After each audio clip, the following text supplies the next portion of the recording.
Hello student, नमस्कार। आज की अपनी जो क्लास है सी प्रोग्रामिंग लर्निंग सीरीज में अपन आज का जो टॉपिक लेके आए हैं फैक्टोरियल कैलकुलेशंस। फैक्टोरियल कैलकुलेशंस को अपन कितने प्रकार से कर सकते हैं। फैक्टोरियल कैलकुलेशंस के अपने पास है ना सी लैंग्वेज में कितनी पॉसिबिलिटीज हो सकती है।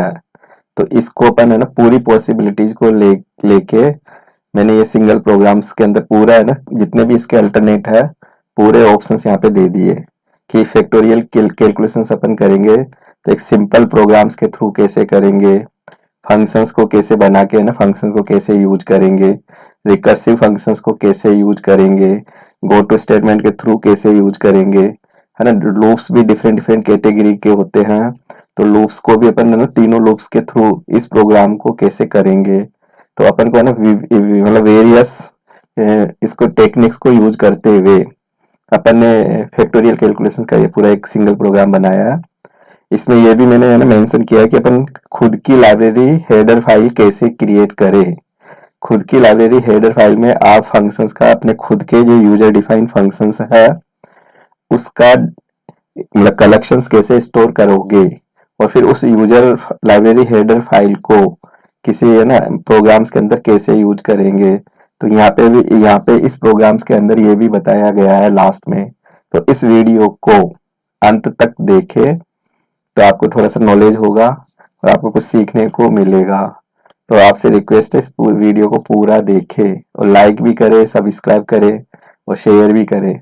तो अपना जो आज का टाइटल है फैक्टोरियल कैलकुलेशंस, जिसमें फर्स्ट जो ऑप्शंस लिया है नॉर्मल प्रोग्राम्स के थ्रू, सेकंड लिया अपन ने फंक्शंस के थ्रू, थर्ड ऑप्शंस रखा मैंने रिकर्सिव फंक्शंस, फिर गो टू स्टेटमेंट के थ्रू लिया है, अदर्स में आगे जाएंगे अपन। तो फिर डू और व्हाइल लूप के थ्रू है, फिर लाइब्रेरी खुद की लाइब्रेरी हेडर फाइल कैसे जनरेट करें और कैसे यूज करें। तो अपन देखें तो सबसे पहले अपन को ये नॉलेज होना चाहिए फैक्टोरियल होता क्या है। तो फैक्टोरियल की कैलकुलेशंस अपन इससे पहले भी एक वीडियो ट्यूटोरियल में देख चुके हो, अगर नहीं देखा हो तो उसको जरूर देख लेवे। तो फैक्टोरियल क्या होता है कि कोई भी गिवन इंटीजर होगा तो उस नंबर तक है ना लेस और इक्वल इक्वल तक जो मल्टीप्लीकेशन होगा है ना जो प्रोडक्ट होगा वो आपका फैक्टोरियल कहलाएगा। जैसे अपन फॉर एग्जांपल जैसे ये लेके चले फैक्टोरियल की कैलकुलेशन आप देखोगे तो ये फैक्टोरियल का जो इंडिकेशंस होता है, तो फैक्टोरियल का इंडिकेशंस जैसे अपन कोई भी नंबर ले ले तो नंबर को तो अपन एन मान लेंगे और ये फैक्टोरियल का आपका इंडिकेशन हो जाएगा एक्सक्लेमेशन का सिंबल्स। ये अपन है ना एन कोई भी नंबर को एज्यूम करें तो ये फैक्टोरियल का इंडिकेशन हो जाएगा। फॉर एग्जाम्पल जैसे कोई भी अपन इंटीजर नंबर ले ले तो इसको अपन बोलेंगे फैक्टोरियल 6। जैसे मैंने 7 ले लिया, इसको बोलूंगा मैं फैक्टोरियल 7, है ना। मैं ऐसे ही और भी कोई भी वैल्यू ले सकता हूँ तो इसको मैं ऐसे भी लिख सकता हूँ, ऐसे है ना, ये भी फैक्टोरियल कहलाएगा मैथमेटिकल टर्म्स में। तो फैक्टोरियल कैलकुलेशंस के लिए अपन को ना एक गिवन इंटीजर चाहिए, एक सिंगल इंटीजर वैल्यू होगी, वैल्यू आएगी अपने पास, देन उसके बाद अपन फैक्टोरियल की कैलकुलेशंस करेंगे। तो फैक्टोरियल की कैलकुलेशंस कैसे करेंगे, तो अपन को कोई भी नंबर फॉर एग्जांपल जैसे 6 दे दिया तो 6 का ये मतलब रहेगा कि 6 into 5 into 4 into 3 into 2 into 1। तो ये प्रोडक्ट होगा, पूरा प्रोडक्ट का जो रिजल्ट्स आएगा वो फैक्टोरियल कहलाएगा। तो इसको अपन कम्युलेटिव जो रिजल्ट्स को टर्म्स को है ना कम्युलेटिव मल्टीप्लीकेशंस करते हुए ऐसे आगे फॉलो करेंगे तो 720 इसका फाइनल रिजल्ट आ जाएगा।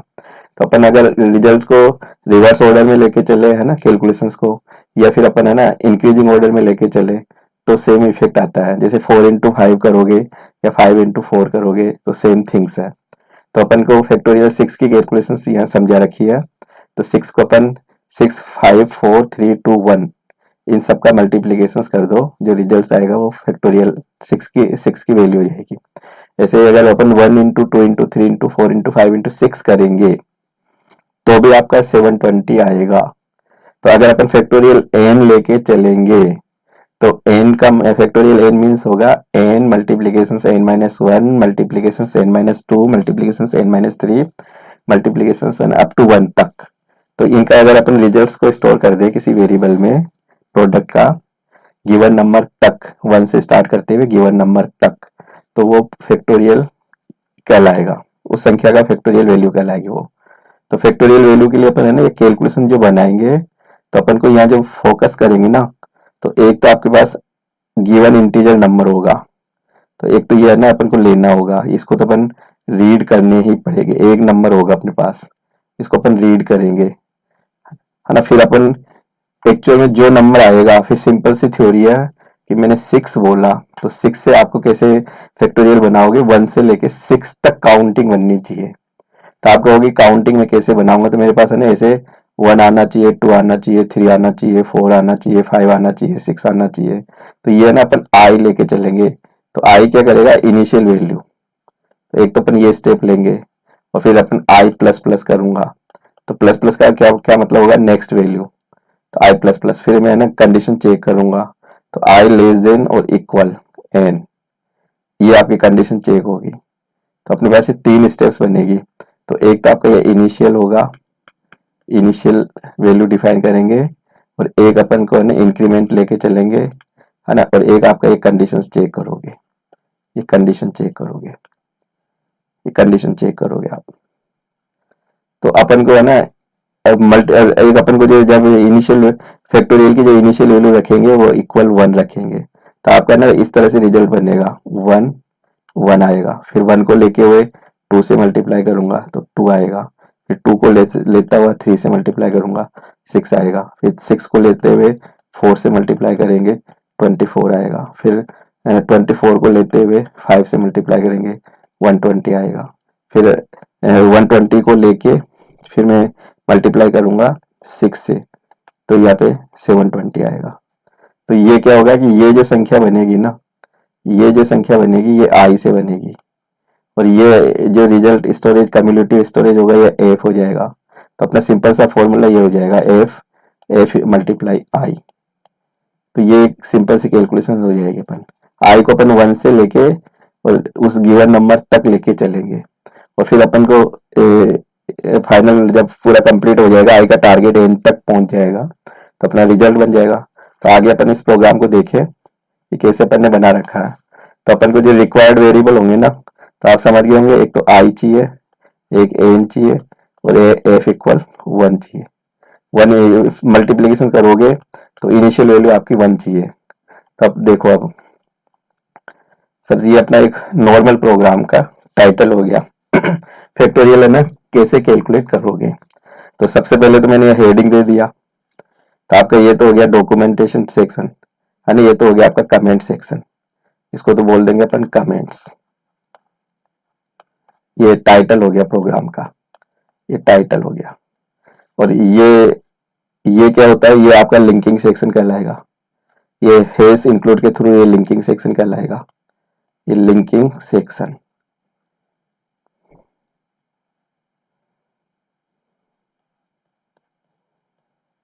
ये लिंकिंग सेक्शन हो जाएगा।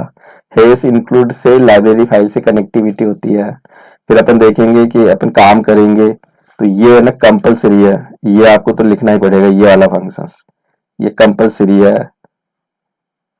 ये कंपलसरी फंक्शंस हो गया, कंपलसरी फंक्शंस है ना, ये लिखना ही पड़ेगा। कोई भी सी लैंग्वेज का जो प्रोग्राम शुरू होगा क्लोज होगा वो मेन फंक्शन से ही होगा। स्टार्टअप है, एसेंशियल है ना, यहाँ पे मेन जो मैंने वर्ड लगाया या अपने आप में कीवर्ड है, ये अब ये कीवर्ड हो गया सी लैंग्वेज का, ये कीवर्ड हो गया, कीवर्ड। और ये बिगिन हो गया, कोई भी प्रोग्राम को शुरू करेंगे, ये वेरिएबल का डिक्लेरेशन हो जाएगा, ये वेरिएबल डिक्लेरेशन हो जाएगा, है ना। और ये आपका पूरा एग्जीक्यूशन का पार्ट हो जाएगा, ये वाला एग्जीक्यूशन का पार्ट हो जाएगा यहाँ तक। तो ये क्लियर स्क्रीन, फिर अपन इनपुट से नंबर लेंगे, प्रिंट ऑफ आपका ये जो मैसेज स्क्रीन पे आउटपुट में स्क्रीन पे डिस्प्ले करेगा, देन मैसेज आएगा, देन उसके बाद में नंबर को एक्सेप्ट करेगा। तो नंबर कैसे लेंगे, टेक ना integer number from keyboard and send value into the memory variables. तो कैसे लेंगे, स्कैनफ, स्कैनफ क्या है, इनपुट फंक्शंस, प्रिंटफ क्या है, आउटपुट फंक्शंस। तो अपन ना पहले मैसेज आएगा स्क्रीन पे, देन वैल्यू इनपुट में लेगा, फिर कैलकुलेशंस पे आ जाएंगे सीधा ही। अब कैलकुलेशंस जो मैंने बनाई है, तो अपन अगर मान लो एन की वैल्यू में 6 दे रहा हूं, तो n की वैल्यू 6 दूंगा तो ये क्या करेगा, तो ऐसे करेगा, फिर पहले तो 1 इंटू 6 करेगा, तो सबसे पहले रिजल्ट 6 आएगा, फिर 6 को लेके 5 से मल्टीप्लाई करेगा तो यहाँ पे 30 आएगा, फिर 30 को लेके 4 से मल्टीप्लाई करेगा तो यहाँ पे क्या आ जाएगा, 120 आ जाएगा, फिर 120 को लेके है ना ये 3 से मल्टीप्लाई करेगा तो 360 आ जाएगा, फिर 360 को लेके और फिर ये 2 से मल्टीप्लाई करेगा तो ये 720 आ जाएगा, फिर 720 को लेके 1 से मल्टीप्लाई करेगा तो यहाँ पे अगेन 720 आ जाएगा, तो फाइनल रिजल्ट आपका 720 आ जाएगा। तो ये क्या किया मैंने, रिवर्स कर दिया, 6 लूंगा तो है ना ये जो संख्या आएगी ना, अगर n का मान मैंने 6 लिया तो ये क्या करेगा, 654 ये संख्या जनरेट करेगा i से। i का मान n से शुरू होगा, फिर डिक्रीजिंग करता हुआ 1 तक चलेगा, i ग्रेटर देन और इक्वल 1, i जब तक 1 नहीं है ना, 1 तक चलेगा, और i का मान जैसे 0 हो जाएगा ये पूरा लूप क्लोज हो जाएगा, तो ये क्या कहलाता है, ये लूप है, इसको अपन लूप स्टेटमेंट कहेंगे यहाँ पे, है ना। ये कौन सा लूप लगा रखा मैंने, एंट्री कंट्रोल, थोड़ा सा आइडिया रहना चाहिए कि क्या बोलते हैं इसको, तो एंट्री कंट्रोल लूप है ये, एंट्री कंट्रोल, ये याद होना चाहिए तुमको। और फिर जब ये लूप ओवर हो जाएगा, अब ये लूप कंप्लीट कब होगा, कि ये खत्म कब होगा, तो आई जब 0 बन जाएगा ना तो ये लूप इसका साइक्लिक प्रोसेस चलना फिनिश हो जाएगा और देन रिजल्ट बनाएगा।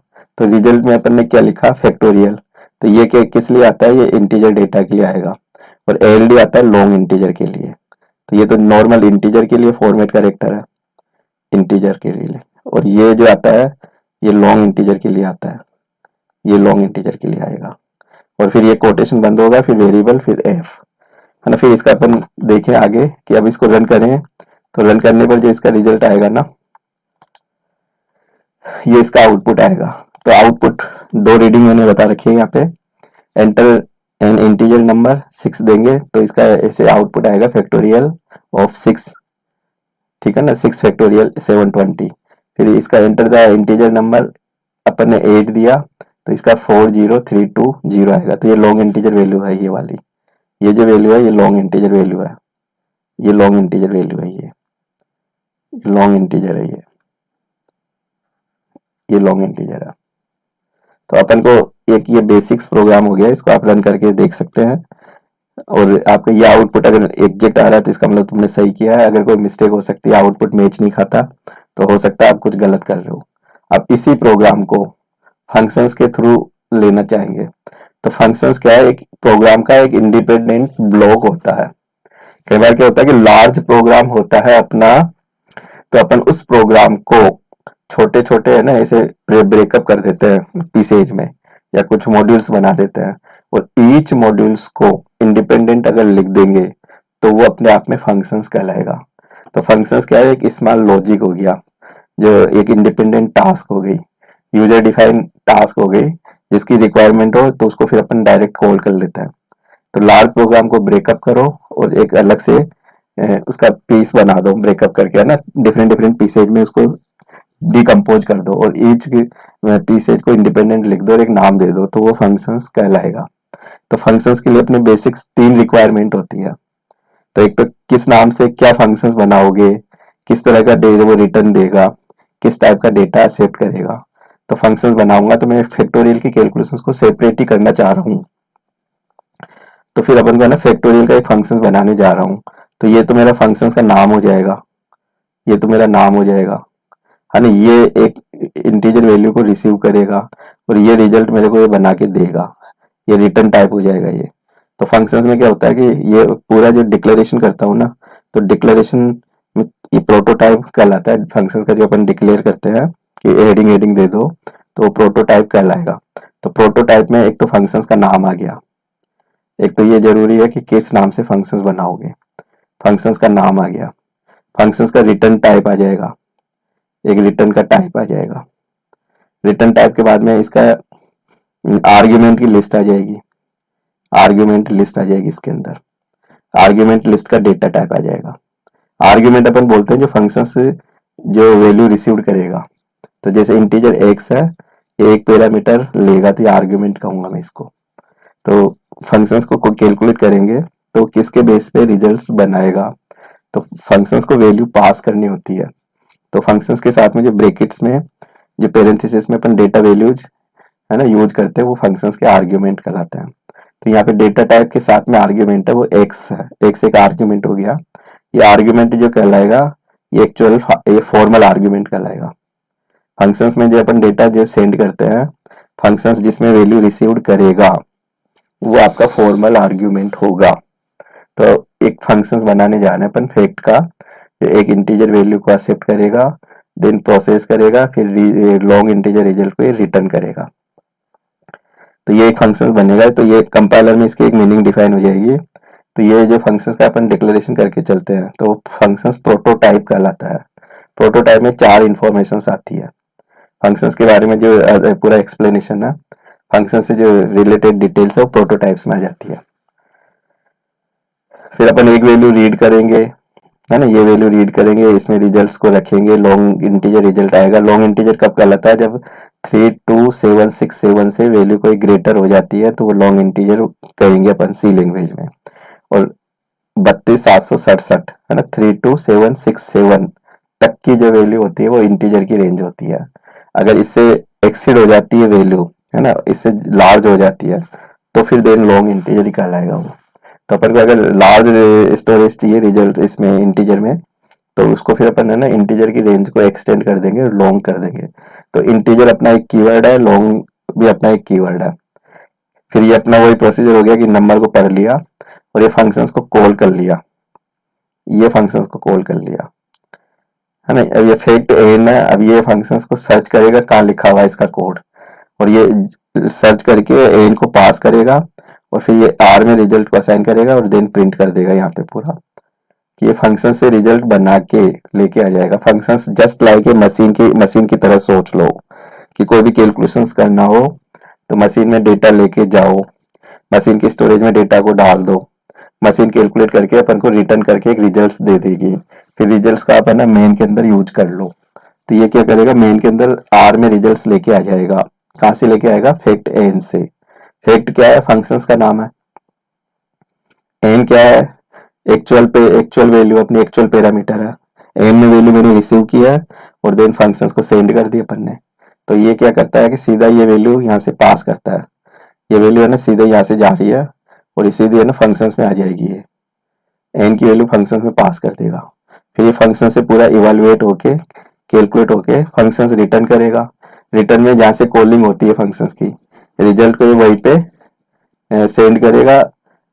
तो और फिर वो अपन रिजल्ट को जहाँ से कॉलिंग हुई ना वहाँ प्रिंट करा के क्लोज कर देंगे और अपना ये प्रोग्राम एंड हो जाएगा। तो अपना ये मेन फंक्शंस यहाँ पे क्लोज हो गया।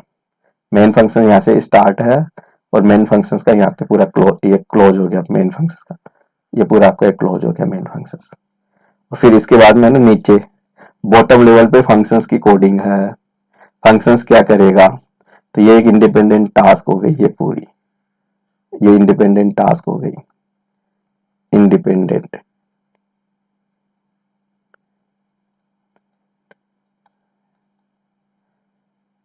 टास्क है। इसके टास्क का नाम अपन ने फैक्ट रखा हुआ है, ये हेडर लाइन हो जाएगी फंक्शंस की। हेडर लाइन में कभी भी सेमीकोलन नहीं आता, है ना, हेडर। और ये क्या करेगा, एन की वैल्यू को रिसीव करेगा एक्स में, एन की वैल्यू एक्स में पास करेगा। तो ये एक्स के अंदर वैल्यू आएगी और देन फंक्शन एक्स को लेके पूरा इवैल्यूएशन करेगा। तो ये वही अपना जो ऊपर अभी लॉजिक चलाया था, खाली एक अलग ब्लॉक लिख दिया। तो ये ओनली प्रोसेस कर रहा है। प्रोसेस क्या कर रहा है, फैक्टोरियल की कैलकुलेशंस कर रहा है। इसमें कैलकुलेशंस किस में स्टोर हो रही है, एफ में हो रही है। और एफ में कैलकुलेशन स्टोर हो जाएगी। उसके बाद में क्या करेंगे, जब ये क्लोजिंग पे आएगा तो फिर रिटर्न लेके एफ में जो भी वैल्यू आई है ये इस एफ को ले जाओ और जहां से कॉलिंग हुई है वहां पे इस एफ को असाइन कर देगा। तो एफ की वैल्यू है ना कहाँ असाइन करेगा, एफ की वैल्यू आर में असाइन कर देगा। तो ये आर में जो वैल्यू आएगी ना इसकी फैक्टोरियल से फंक्शन से रिटर्न होके आएगी। तो ये फंक्शंस किस कैटेगरी का है, ये फंक्शंस अपन ने है ना functions with return and with argument. ये जो मैंने इसकी डेफिनेशन लिखी है ना किस कैटेगरी की लिखी है, तो ये मैंने लिखी है functions with return and with argument. ये डेटा को ले रहा है और रिजल्ट बना के दे रहा है, तो टू वे कम्युनिकेट हो रहा है। कई बार होता है ना, अपन काम करो तो मैं कहूँगा डेटा लाओ, फिर मैं डेटा तुमसे रिसीव करूंगा तो मेरा स्टोरेज अलग रहेगा, तुम्हारा स्टोरेज अलग रहेगा। तुम मेरे को डेटा एक्चुअल में तुम दे रहे हो, तो मैं तुमसे रिसीव कर रहा हूँ डेटा, तो तुम तो एक्चुअल कहलाओगे, और मैं जिसमें लेके काम करूंगा मैं मेरे आर्गुमेंट फॉर्मल कहलाएंगे। तो तुम डेटा दोगे तो विदाउट डेटा टाइप के साथ दोगे, मैं डेटा को रिसीव करूंगा फंक्शंस, यानी कि फंक्शंस है ना विद डेटा टाइप के साथ में रिसीव करेगा पैरामीटर को। तो जो अपने कॉलिंग करते हैं, यहाँ से कॉलिंग हो रही है, यहाँ से कॉलिंग हो रही है ये, तो कॉलिंग में है ना डेटा टाइप की का यूज नहीं करते। जब फंक्शंस में डेटा पास होगा तो फंक्शंस का जो आर्ग्यूमेंट होगा वहाँ डेटा टाइप का यूज होगा। फंक्शंस का आर्ग्यूमेंट फॉर्मल, और जो अपन कॉलिंग में जो डेटा पास करेंगे वो आपका एक्चुअल। तो there are two types of argument, formal argument and actual argument. तो ये आपको याद हो जाना चाहिए। फंक्शंस क्या है, इंडिपेंडेंट ब्लॉक है, क्या करेगा, एक स्पेसिफिक टास्क को एग्जीक्यूट करेगा। फंक्शंस को अपन कैसे लिखेंगे, तो मेन प्रोग्राम ऊपर आएगा, फंक्शंस का है ना बॉटम लेवल पे आएगा। मेन जब क्लोज हो जाएगा उसके बाद फंक्शंस का है ना नंबर आएगा। फिर देखें इसी प्रोग्राम को आगे, अब इसको अपन है ना रिकर्सिवली बना रखा है। अब रिकर्सिव अगर वर्ड आ जाए तो फंक्शंस कॉलिंग में क्या होता है, कंट्रोल जाएगा फंक्शंस के बॉडी में जाएगा, है ना, और फंक्शंस को पूरा एग्जीक्यूट करके बैक में रिटर्न होके आएगा। अगर अगेन कॉलिंग हो जाए तो फिर कंट्रोल को जंप करेगा फंक्शंस के अंदर, फिर वो एग्जीक्यूट करके रिटर्न में आएगा। तो अपन ने ये क्लियर हो गया कि जब फंक्शंस को मैं कॉल करूंगा तो कंट्रोल फंक्शंस में जाएगा और देन एग्जीक्यूट करके रिटर्न होके आएगा। तो अपन जितने टाइम्स फंक्शंस को कॉल करेंगे तो एवरी टाइम्स फंक्शंस का ना जंपिंग होगा, देन वो बैक में रिटर्न होके आएगा। तो अपन को यहाँ से एक लॉजिक मिल गया। कौन सा लॉजिक मिल गया, रिपीटेशन का। तो रिपीटेशन को अपन दूसरे वे में क्या बोल सकता हूं मैं, इटरेशन। इटरेशन का मतलब क्या हो गया, साइक्लिक प्रोसेस। तो एक रिपीटेशन करने की एक नई टेक्निक्स अपन को मिल गई। क्या टेक्निक्स मिल गई, रिकर्सिव टेक्निक्स मिल गई। अब रिकर्सिव में क्या होता है, फंक्शंस को इटसेल्फ कॉल कर दो, a functions which is called itself, called recursion. तो कैलकुलेशंस तो वैसे ही मतलब अपना कम्युनिकेशन का वे तो वैसे के वैसे रहेगा कि डेटा रिसीव करो, फंक्शंस में पास करो, और फिर कैलकुलेशन है ना रिकर्सिवली कैलकुलेशन करते हुए उसका रिजल्ट्स जनरेट करो, और रिजल्ट्स को फिर कॉलिंग लोकेशन पे भेज दो। तो यहाँ पे जो अपन ने फंक्शंस का नाम दिया, ये फंक्शंस का नाम है ना, ये फंक्शंस का नाम है, ये हो गया, ये फंक्शंस का नाम है। एक चीज याद रख लो कि रिकर्सिव में कभी भी है ना लूप नहीं चलता, और ये क्या है, इट सेल्फ कॉलिंग है, ये इट सेल्फ कॉलिंग हो गई, फंक्शंस इट सेल्फ कॉलिंग। जिस नाम से मैं फंक्शंस बनाऊंगा उसी फंक्शंस को है ना उसी की बॉडी में इनसाइड यूज कर लो। तो जिस नाम से फंक्शंस है तो सेम नाम है ना उसकी बॉडी में यूज कर लेंगे, तो देन वो रिकर्सिव कहलाएगा। A functions which is called itself, है ना, विद इन बॉडी। अगर अपन नेम को within body itself functions को कॉल कर लेते हैं तो वो रिकर्सन कहलाएगा। तो रिकर्सन क्या है, स्पेशल रिपीटेशन प्रोसेस, है ना, इन विच ए फंक्शंस कॉल्ड इटसेल्फ, ये लिखना आ जाना चाहिए। तो ये क्या है, क्या करेगा, एक साइक्लिक प्रोसेस जनरेट कर देगा अपने आप पे। हर प्रोसेस, हर ईच इटरेशन में ये है ना पैरामीटर चेंज करेगा, और एक स्पेसिफाई कंडीशन तक आते ही उसको है ना क्लोज कर देगा। रिटर्न स्टेटमेंट ही इसका कोजेज हो गया एग्जिट होने का। कि फंक्शंस में मान लो अपन कंट्रोल को जंप करवा दिया, फिर वहां से अपन को रिटर्न मिल गया, तो रिटर्न का ये मतलब होता है कि कॉलिंग लोकेशन पे वापस चला जाएगा। जैसे तुम मेरे पास घर पे आए, मैंने बोल दिया रिटर्न गेट से ही, तो इसका ये मतलब है तुम अंदर तो एंट्री हुई नहीं और रिटर्न मिल गया तुमको, तो इसका ये मतलब तुम जहां से आए हो वहीं पे चले जाओ। अब कंट्रोल कहाँ से चलेगा, तो कंट्रोल अपना है ना यहाँ से चलेगा। अब एन का मान जैसे सपोज मैंने एन का मान है ना 0 दे दिया, अब 0 दे दिया तो ये सीधा है ना चला यहाँ से। अब कहाँ चला, ये 0 है ना यहाँ आ गया एक्स में, तो एक्स में 0 आ गया फंक्शंस के अंदर। फिर ये कंडीशन को चेक करेगा कि एक्स में 0 है, तो 0 आते ही क्या करेगा, रिटर्न करेगा, है ना, रिटर्न। अब क्या करेगा, 0 पे 1 करेगा। 1 कहाँ लिख रखा अपन ने, ये लिख रखा 1। तो 1 का लेके जाएगा, ये एफ में 1 को डाल देगा और फिर अपन ने एफ को 1 को डाल देगा और एफ को अपन प्रिंट करा देंगे। फिर अगर एक्स का मान, अपन ने एन का मान 1 दे दिया तो 1 पे भी ये 1 लेके रिटर्न करेगा कि फैक्टोरियल 0 और फैक्टोरियल 1 है ना, ऑलवेज 1 होता है हमेशा। और अगर अपन ने इसका एन का मान ग्रेटर देन 2 दे दिया, तो 2 दे दिया या 3 दे दिया, तो फिर ये ना यहाँ से फिर कॉलिंग शुरू हो जाएगी। अब मान लो फैक्टोरियल अपन ने 4 दे दिया, जैसे फैक्टोरियल 4 है अपने पास, तो ये ऐसे चलेगा, फिर 4 इंटू फैक्ट 3, पहली कैलकुलेशन तो ये आ जाएगी, है ना। फिर नेक्स्ट स्टेप में होगा 4 इंटू 3 इंटू फैक्ट 2, और फिर नेक्स्ट स्टेप में आएगा 4 इंटू 3 इंटू 2 इंटू फैक्ट 1। अब 1 पे क्या होता है, फैक्ट 1 पे ओवरऑल है ना 1 कर देगा, कॉलिंग बंद हो जाएगी। तो कॉलिंग बंद हो जाएगी तो फिर ये फाइनल क्या करेगा, ये फाइनल जो रिजल्ट बनाएगा, ये 4 इंटू 3 इंटू 2 इंटू 1, ये जो भी रिजल्ट आएगा इसको एफ में असाइन करेगा और एफ को फिर फाइनल जहाँ से कॉल हुआ था ना वहीं पे भेज देगा। तो ये कॉलिंग कहाँ करेगा, यहाँ से चलेगा कंट्रोल बार बार, फिर हर बार ये है ना यहाँ से आर्ग्यूमेंट लेके चलेगा और ये सीधा नहीं यहाँ पे आएगा। फिर दूसरे राउंड में यहाँ से चला, फिर यहाँ आएगा। पहली बार तो बाहर से आएगा, फिर इसी से रिपीटेशन करता रहेगा, तो एक साइक्लिक प्रोसेस क्रिएट हो गया। तो इसको अपन है ना रिकर्सन नाम दे देते हैं इसकी एक्टिविटीज को। आगे जाके ये बहुत इंपॉर्टेंट लॉजिक बन जाएगा। डेटा स्ट्रक्चर में कई सारे ऑपरेशन है जो एक स्टेप्स अपन बता देते हैं कि उसको रिकर्सिवली कॉल करते रहो। तो अपन ट्री है, ग्राफ्स है, ऐसे बहुत सारे इसमें ना रिकर्सन एल्गोरिथम्स पढ़ेंगे। तो एक एल्गोरिथम्स क्या है ना, टाइप्स का दो, एक सिंपल एल्गोरिथम्स हो गया, एक रिकर्सन टाइप का एल्गोरिथम्स हो गया, एक डिवाइड एंड कॉन्क्यू वाला मेथड्स हो गया। ऐसे बहुत सारी टेक्निक्स आएगी आगे पढ़ोगे तो ये जो प्रोग्राम अपन ने बनाया ये रिकर्सन कैलकुलेशन को लेते हुए बनाया गया है। तो कंट्रोलिंग को ज्यादा टफ नहीं है, अपन ने यहाँ से इनपुट ले लिया और सीधा फैक्टोरियल फंक्शंस में ट्रांसफर कर दिया कंट्रोल का। यहाँ से फैक्ट एन, यहाँ से कॉलिंग हो जाती है, तो ये कॉलिंग में है ना एन को यहाँ पास कर देगा और फिर ये कैलकुलेशन है ना इस हिसाब से चलाता रहेगा। ये रिकर्सिवली कैलकुलेशन है। तो रिकर्सन में याद रखने का पॉइंट है, एक तो रिटर्न स्टेटमेंट आएगा और एक है ना फंक्शंस इटसेल्फ कॉल हो जाना चाहिए और लूप नहीं आना चाहिए। ये कुछ पॉइंट है जो याद रखने के हैं। फिर अपन आगे देखें कि गो टू स्टेटमेंट का देखें अपन। अब गो टू का मतलब होता है ना कि transfer of control from one location to another location. अब जैसे मैं तुमसे कहूंगी गो टू रूम नंबर, मान लो मैंने कह दिया 38, तो क्या समझे, तो तुम सोचोगे कि ये अपन को इंस्ट्रक्शंस मिला है कि रूम नंबर 38 में चले जाओ। तो 38 क्या है, रूम नंबर की लेबल वैल्यू है, एक टाइटल है।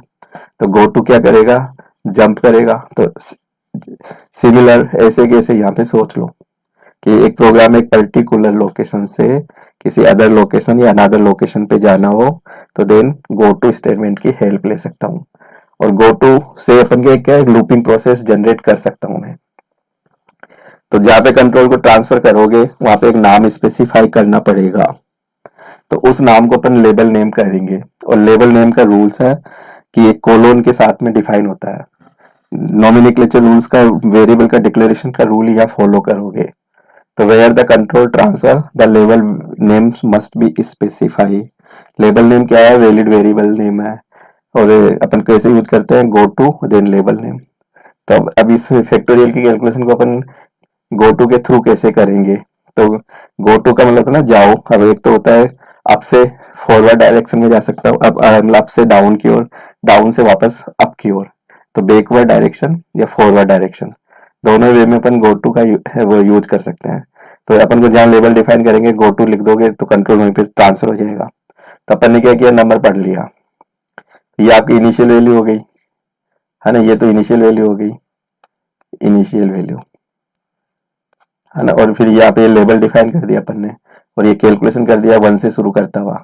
एफ भी 1 आएगा, फिर ये 2 बनाएगा, फिर कंडीशन चेक करेगा, फिर ये ऊपर जाएगा है ना, फिर ये नीचे आएगा। तो ये कब तक चलता रहेगा, ये गो टू का मतलब जाता रहेगा।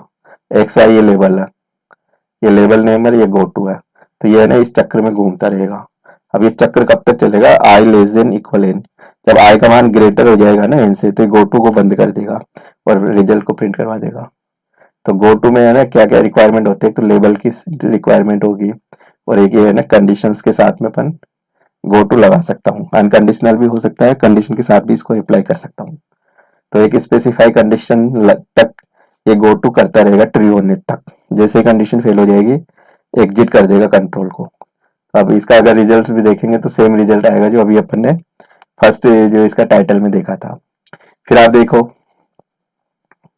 फैक्टोरियल कैलकुलेशन से अगेन गो टू के थ्रू, तो मैं इसमें फॉरवर्ड और बैकवर्ड तो अपने दो डायरेक्शन में जंप करवा रहा हूँ। एक तो फॉरवर्ड डायरेक्शन है ना, और एक बैकवर्ड डायरेक्शन है। बैकवर्ड तो फॉरवर्ड का तो मतलब होता है ऊपर से चलोगे नीचे आओगे, और बैकवर्ड का मतलब नीचे से चलोगे ऊपर जाओगे। तो ये है ना गो टू लगाऊंगा यहाँ पे, जैसे गो टू है ना, यहाँ पे गो टू लगाऊंगा मैं। तो अब दो दो डबल गो टू यूज किया हुआ है। देखो एन अपन ने यहाँ तक पढ़ लिया, ये तो रीडिंग सिस्टम हो गया पूरा है ना, ये तो आपका इनपुट सिस्टम हो गया यहाँ पे, ये डेटा रीड हो गया यहाँ पे। अब इनपुट को लेके सीधा कैलकुलेशन में आ गया, ये आपका इनिशियल वैल्यू हो गई, ये इनिशियल वैल्यू हो गई है ना। फिर अपन ने कब तक चलाई, तो इफ का इफ लगा दिया अपन ने कंडीशन कि आई अगर ग्रेटर हो जाता है एन से, तो इसका मतलब होता है गो टू डिस्प्ले पे चला जाए। तो डिस्प्ले कहाँ है, डिस्प्ले यहाँ से चला कम कंट्रोल, और सीधा ये यहाँ पे आ जाएगा। डिस्प्ले का मतलब यहाँ पे आ जाएगा, यहाँ पे। तो गो टू कब आएगा, जब कंडीशन सही हो जाएगी। वही कंडीशन इज ट्रू, आई अगर एन से ग्रेटर हो गया तो ये डिस्प्ले पे चले जाओ, और अगर आई का मान एन से ग्रेटर नहीं है, अगर ये कंडीशन फॉल्स होती है ना, ये अगर ट्रू होती है तो ये इधर चला जाएगा, और ये कंडीशन अगर फॉल्स होती है तो इस ब्लॉक में चलता रहेगा, यदि इसमें चलता यहाँ आएगा, और फिर यहाँ से कहाँ जाएगा, विदाउट कंडीशन चेक किए सीधा इसमें आ जाएगा ये। तो ये एक साइक्लिक प्रोसेस बन जाएगा। तो ये डायरेक्शन तो कौन सी डायरेक्शन हो गई, यहाँ से है ना फॉरवर्ड डायरेक्शन हो गई ये तो हो गई फॉरवर्ड। और ये डायरेक्शन जो होगी ना, नीचे से अपन ऊपर की ओर जा रहा हूँ, तो ये आपकी बैकवर्ड डायरेक्शन हो गई, ये हो गई बैकवर्ड। तो अपन गो टू को अपने कंट्रोल को कहाँ शिफ्ट करना है, तो जहाँ पे भी शिफ्ट करना हो तो वहीं पे लेबल असाइन करो और गो टू कर दो, आप उस लेबल का नाम यूज कर लो। अब जैसे अपन करते हैं ना कि मैंने मान लो यहाँ लेबल लगा दिया स्टार्ट, अब कोई पूछे ये क्या है, तो ये लेबल नेम है। अब फिर यहाँ कोई स्टेटमेंट आ गया, अब तुमने गो टू कर दिया स्टार्ट। अब इसका ये मतलब हुआ कि कंट्रोल सीधा चलेगा यहाँ से, अब चलता चलता फिर ये वापस ये इसी पोजीशन पे आ जाएगा। तो एक पोजीशन को स्पेसिफाई करेंगे तो लेबल की रिक्वायरमेंट होती है। लेबल को कैसे डिफाइन करेंगे, कोलोन के थ्रू, वेरिएबल्स नेम को फॉलो करते हुए। ये फर्स्ट कैरेक्टर अल्फाबेट से होना चाहिए, बाद में तुम डिजिट विजिट बीच में यूज करना चाहो कर सकते हो। तो 8 कैरेक्टर से ज्यादा बड़ा नहीं होना चाहिए, रूल्स है। तो गो टू क्या अपने आप में कीवर्ड है, जंपिंग का काम करेगा। फिर अगेन देखो, अब इसी प्रोग्राम को व्हाइल लूप के थ्रू, तो लॉजिक पूरा वही है, खाली अपन ने यहाँ पे लूप का स्ट्रक्चर बदल दिया। तो 3 तरह के लूप चलते हैं अपने पास है ना। सी लैंग्वेज में 3 टाइप्स के लूप है, 3 टाइप्स लूप है। ये थोड़ा सा नाम याद होने चाहिए। एक तो फॉर लूप होता है जो फर्स्ट प्रोग्राम में अपन देख चुके, दूसरा होता है व्हाइल लूप। व्हाइल भी है ना एक सी का कीवर्ड है और लूप स्टेटमेंट के लिए अपन यूज करेंगे। तीसरा होता है डू व्हाइल। तो ये क्या होता है, ये तो आप एंट्री चेक करके फिर लूप चलाते हैं, और ये एग्जिट चेक लूप है। तो अपन ने व्हाइल है जब तक एन है ना ग्रेटर नहीं हो जाए, ग्रेटर और इक्वल है 1 से, तब तक लूप चलता रहे। इसका ये मतलब होता है कि अपन ने एक एन को पढ़ लिया यहाँ पे, और एन को पढ़ के मैंने एन 1 में कॉपी कर दिया, तो ये क्या कर रहा है, ये कॉपी कर देगा, कॉपी एन टू एन 1। अब इससे क्या होता है कि एन आपका है ना सेफ रहेगा। एन को चेंज करोगे तो एन 1 में है ना ओरिजिनल वैल्यू रहेगी। ओरिजिनल वैल्यू को सेफ रखने के लिए है ना मैंने एन की वैल्यू को एन 1 में कॉपी कर दिया। फिर मैंने ना कंडीशन अप्लाई की कि एन अगर 1 और 1 इक्वल 1 हो जाए, ग्रेटर और इक्वल 1 हो जाए, तब तक लूप चले है ना। जबकि व्हाइल है ना ग्रेटर होना चाहिए और इक्वल होना चाहिए 1। जब ये लूप ट्रू होगा तो ये है ना ये एफ इंटू एन करेगा। इसका ये मतलब होता है, ये शॉर्ट एंड में लिखा हुआ है, इसका ये मतलब होता है F equal F into N है ना, ऐसे लिख सकता हूँ मैं इसको। तो ये शॉर्ट हैंड फॉर्म कहलाती है। ये जो मैंने लिखा है ये शॉर्ट हैंड फॉर्म में लिख दिया। अगर लेफ्ट हैंड का वेरिएबल राइट हैंड में रिपीट होता है, ये रिपीट होता है ये वाला, तो अपन है ना इसको शॉर्ट हैंड में लिख के ऑपरेटर लगा दो कि क्या करना चाह रहे हो। एन है ना एफ से मल्टीप्लाई करेगा और एफ में ही रिजल्ट को स्टोर करेगा। तो F equal F into N, फिर एन को मैं डिक्रीज करता जाऊंगा। जैसे अपन बोलते हैं ना फैक्टोरियल 6, तो 6 के बाद में फिर 5 आना चाहिए, फिर 4 आना चाहिए, फिर 3 आना चाहिए, फिर 2 आना चाहिए, फिर 1 आना चाहिए। तो अपन है ना 1 तक लूप चले। एन का मान जैसे ही 0 बन जाएगा तो ये खत्म हो जाएगा, है ना। If N is 0 then loop से एग्जिट हो जाएंगे अपन और फिर प्रिंट करा देंगे अपन। फिर ऐसे ही आपका ये नेक्स्ट प्रोग्राम ये वाइल लूप के थ्रू है। अब इसमें अपन ने क्या किया, सेम प्रोग्राम ऊपर का टाइटल ये लूप बदल दिया, ये वाइल लूप का स्ट्रक्चर हो गया। ये यहाँ पे ये एग्जिट कंट्रोल लूप हो गया, ये एग्जिट कंट्रोल लूप है। ये बॉटम पे कंडीशन चेक करेगा, check condition at bottom, check condition at bottom. First ये है ना डायरेक्ट एंट्री हो जाएगी इसकी।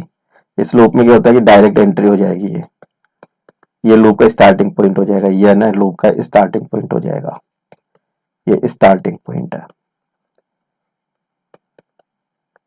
और ये डायरेक्ट एंट्री हो जाएगी। यहाँ पे direct entry, check without condition, check without condition. तो यहाँ पे ना एग्जिट कंट्रोल है, डायरेक्ट कंट्रोल है ना डू से स्टार्ट करेगा। लूप का स्टार्टिंग पॉइंट हो गया डू, फिर बिगिन आएगा, फिर स्टेटमेंट आ जाएगा एफ इंटू आई, एफ इक्वल एफ इंटू आई। फिर आई को मैं बढ़ाता हुआ चलूंगा और आई को टारगेट लेके चलूंगा एन तक। मैंने ये फैक्टोरियल की कैलकुलेशन बनाई है 1 से लेते हुए फिर 2 3 4 अप टू गिवन इंटीजर तक ये मल्टीप्लीकेशन करता रहेगा। आई का मान जैसे ही इनसे ग्रेटर हो जाएगा लूप एग्जिट हो जाएगा, एग्जिट होते अपने वैल्यू को प्रिंट कर देगा और अपना रिजल्ट आ जाएगा यहाँ पे। फिर नेक्स्ट देखे अपन।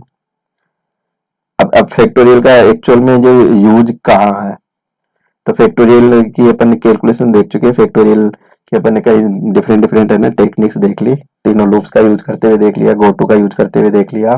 तो कोई सी भी टेक्निक्स को यूज करते हुए अपन है ना आगे मैथमेटिकल जो भी कई सारे प्रोग्राम्स होते हैं जहाँ पे फैक्टोरियल की कैलकुलेशंस का रोल होता है बहुत ज्यादा। अब अपन एनसीआर और एनपीआर अपन इम्पोर्टेंट पोर्शन है, स्टैटिक्स में भी आता है। ये परम्यूटेशंस और कॉम्बिनेशंस आपने पढ़ा होगा, प्रोबेबिलिटी भी पढ़ी होगी। तो उसमें जब कैलकुलेशंस बनती है ना तो वहाँ एनसीआर और एनपीआर आता है, तो कॉम्बिनेशंस एंड परम्यूटेशंस। तो ये जो कैलकुलेशंस है पूरी फैक्टोरियल के बेस पे चलती है। तो एनसीआर अपन ने एन और आर को रीड कर लिया और ये एनपीआर का जो फॉर्मूला होता है, ये एनपीआर का जो फॉर्मूला होगा factorial N divided by factorial N minus R, ये एनपीआर का फॉर्मूला हो गया ये वाला। ये तो हो गया आपका एनपीआर। और एनसीआर का जो फॉर्मूला होता है वो ये हो जाएगा फैक्टोरियल एन, है ना। एनसीआर होता है फैक्टोरियल एन फैक्टोरियल आर, है ना, और factorial into factorial N minus R, ये इसका फॉर्मूला होता है। तो अपन है ना एक ही कैलकुलेशंस में आपके 3 बार फैक्टोरियल कैलकुलेट हो रहा है। जैसे एनसीआर कैलकुलेट करोगे तो फैक्टोरियल एन सेपरेट करोगे, फैक्टोरियल आर सेपरेट करोगे, factorial N minus R separate करोगे। अगर अपन इसको अपन विदाउट फंक्शंस करें तो फिर ना ये रिपीटेशन होता है कि सेम कोड को आप 3 टाइम्स रिपीट कर रहे हो। तो इस डुप्लीकेसी को मैं कैसे हटाऊं, तो इस डुप्लीकेसी को हटाने के लिए मैंने क्या किया, एक फंक्शंस के थ्रू किया इसको। तो ये फंक्शन बना के अपन ने फैक्टोरियल का एक सिंगल फंक्शन बना दिया। अब इसमें आपको खाली करना कुछ नहीं है, एक्स में पैरामीटर चेंज कर दो। अगर फैक्टोरियल एन चाहिए तो एन की वैल्यू एक्स को दे दो, फैक्टोरियल आर चाहिए तो आर की वैल्यू एक्स को दे दो, फैक्टोरियल एन माइनस आर चाहिए तो एन माइनस आर की वैल्यू एक्स को दे दो। एक्स रिसीव करके पूरा रिजल्ट्स को पूरा प्रोसीड करके और ये रिटर्न करके ये लगा देगा फॉर्मूले में, अपने आप वैल्यू आ जाएगी यहाँ पे रिटर्न होके। और फाइनल ये पूरा डिवाइडेशन कैलकुलेशन करके एनसीआर एनपीआर बना के प्रिंट कर देगा। तो ये फैक्टोरियल का एप्लीकेशन एरिया है ये कहाँ यूज करें, तो कहाँ यूज करें, तो अपन परम्यूटेशंस कॉम्बिनेशन में फैक्टोरियल की पूरी कैलकुलेशन कर सकते हैं फंक्शंस बना के। फिर नेक्स्ट देखो इसका आउटपुट आएगा जैसे एन का मान मैंने 7 दे दिया, आर का मान 4 दे दिया, फिर एंटर की को प्रेस किया तो एनपीआर कैलकुलेट हो गया 840 और एनसीआर कैलकुलेट हो गया 35। तो ये कैलकुलेशन करोगे तो ये रिजल्ट आएगा। और फिर अपना नेक्स्ट है, अपन चाहें कि अपन इतने फंक्शंस बनाएंगे, तो अपन चाहते हैं खुद की लाइब्रेरी में इन फंक्शंस का कलेक्शन कर लो। अब तुम चाहते हो कि एक में कई सारे फंक्शंस का कलेक्शन खुद ही करना चाह रहा हूँ जो इनबिल्ट नहीं है, तो एक अपनी खुद का लाइब्रेरी का कलेक्शन कर लो। तो कलेक्शन करोगे तो लाइब्रेरी हेडर फाइल बना दो अपने नाम से, या user.h से भी बना दो। तो मैंने है ना अपने नाम से एक लाइब्रेरी बनाना चाहूंगा nkg.h। अब इसमें कुछ 2 या 3 फंक्शंस का मैं स्टोरेज करूंगा, फिर प्रोग्राम में है ना ये फाइल यूज करूंगा, फिर मेरे को कोड लिखने की जरूरत नहीं पड़ेगी। एक बार आप लाइब्रेरी अगर क्रिएट कर देते हैं, कोई नया फंक्शंस बनाना हो तो उसी में ऐड करते जाओ अपने मॉड्यूल्स को, और फिर डायरेक्ट प्रोग्राम में उसको लिंक दे दो। तो लिंक देने के लिए हेस इंक्लूड हो गया, तो ये अपने हेडर लिंकिंग सेक्शन हो जाएगा ये वाली लाइन। और इसका जो नाम देंगे अपन nk.h, तो इसमें खाली फंक्शंस का ही कलेक्शन रखेंगे। अब कैसे रखेंगे, जैसे अपन एक फंक्शन बनाया, अब ये फंक्शन लाइन ड्रॉ करने का फंक्शन है, ये जो मैंने बनाया ना यहाँ तक, तो ये लाइन ड्रॉ करने का फंक्शन है, ये इससे लाइन ड्रॉ हो रही है। अब लाइन ड्रॉ कैसे होगी, तुमको पता है कि लाइन है ना ये हाइफन है। अब इसको रिपीट करोगे 2 3 4 5 6 7, तो इसको है ना 60 टाइम मैंने रिपीट कर दिया। अब 60 टाइम रिपीट करूंगा तो ये 1 से लेके 60 तक एक लूप चला दिया, तो सिंपल सी लाइन ड्रॉ हो गई है 60 टाइम तक। लाइन ड्रॉ के फिर लाइन ड्रॉ हो गई, फिर मैंने लाइन पूरा जब लूप खत्म हो जाएगा फिर लाइन को चेंज कर देगा। तो ये एक इंडिपेंडेंट फंक्शन हो गया, कोई इसमें डेटा पास नहीं करूंगा, ओनली लाइन नाम से मैं जैसे ही कॉल करूंगा ना इसको, जैसे तुमने कहा लाइन, अब लाइन है ना सीधा ही कंट्रोल यहाँ आ जाएगा, सीधा ही लाइन पे आके इसको रन कर देगा पूरा, और बैक में रिटर्न होके वापस आ जाएगा। फिर तुमने मान लो फैक्टोरियल की कैलकुलेशन करोगे तो ये फैक्टोरियल का पूरा लॉजिक हो गया। अब इस फाइल को अपन सेव कर देंगे, इस फाइल को सेव कर दो, तो F2 की प्रेस करेंगे और फिर इसको जब सेव एज करेंगे ना अपन, तो nkg.h नाम दे दिया। ये यूजर लाइब्रेरी है ना, यूजर नेम हो गया एक तरह से। और फिर इसको अपन ने यूज करेंगे तो ये एग्जैक्ट अपना मेन प्रोग्राम है, सेपरेट फाइल होगी मेन प्रोग्राम की। तो अपन ने यहाँ पे है ना यूजर लाइब्रेरी यूज कर ली, यहाँ पे यूज है ना यूजर लाइब्रेरी हेडर फाइल, यहाँ लिंक हो गया सीधा ही। और ये कलेक्शन है, ये जो है इसकी जो लोकेशन है ना, इसकी लोकेशन है बिन डायरेक्टरी के अंदर, ये बिन डायरेक्टरी में ये। तो ये होते हैं ना कि टर्बो C4 है, फिर है ना TC है, तो ये इस तरह से इसकी लोकेशन बनती है, ये टर्बो C4, फिर इसके अंदर है ना TC में फिर रहता है ये बिन, है ना, बिन के अंदर फिर ये फाइलों का पूरा कलेक्शन है, ये लोकेशन हो जाती है इसकी। बाय डिफॉल्ट यही लोकेशन होती है, बिन वाली डायरेक्टरी है, यहाँ पे C का कोड भी रहेगा, लाइब्रेरी का पूरा है, यूजर का भी ये पूरा कलेक्शन रहेगा। अपन चाहे तो पाथ भी दे सकते हैं। फिर अपन ने कैलकुलेशन करें एनपीआर एनसीआर की, तो डायरेक्ट अपन ये कॉल कर लेंगे। तो इन फंक्शंस का जो लिंक है ना, डायरेक्ट ये nk वहां से एग्जीक्यूट हो जाएगा, इसका लिंक हो गया, लिंक अपना nkg.h से लिंक हो गया। और ये लाइन का भी लिंक है ना यहीं से है, ये लाइन भी है ना वहीं से एग्जीक्यूट करेगी, सीधा ही कंट्रोल इस हेडर फाइल से जुड़ जाएगा, रन करके वापस आ जाएगा। तो ये इस तरह से अपना ये है ना कोड डिफरेंट वे में चलता है। तो ये फैक्टोरियल की एक सिंगल प्रोग्राम के अंदर पूरी जो पॉसिबिलिटीज थी मैंने यहाँ पूरी समझा दी। आपको ये वीडियो अच्छा लगा होगा, तो और भी अगर इसके कई सारे एप्लीकेशन एरियाज है वैसे फैक्टोरियल के, तो मैंने तो फिलहाल यहाँ 2 ही आपको एप्लीकेशन एरिया ही यूज करके दिखाया है, मतलब। और फैक्टोरियल कैसे कैलकुलेट करते हैं, तो ये आगे जाके रिकर्सन फंक्शन बहुत काम का है।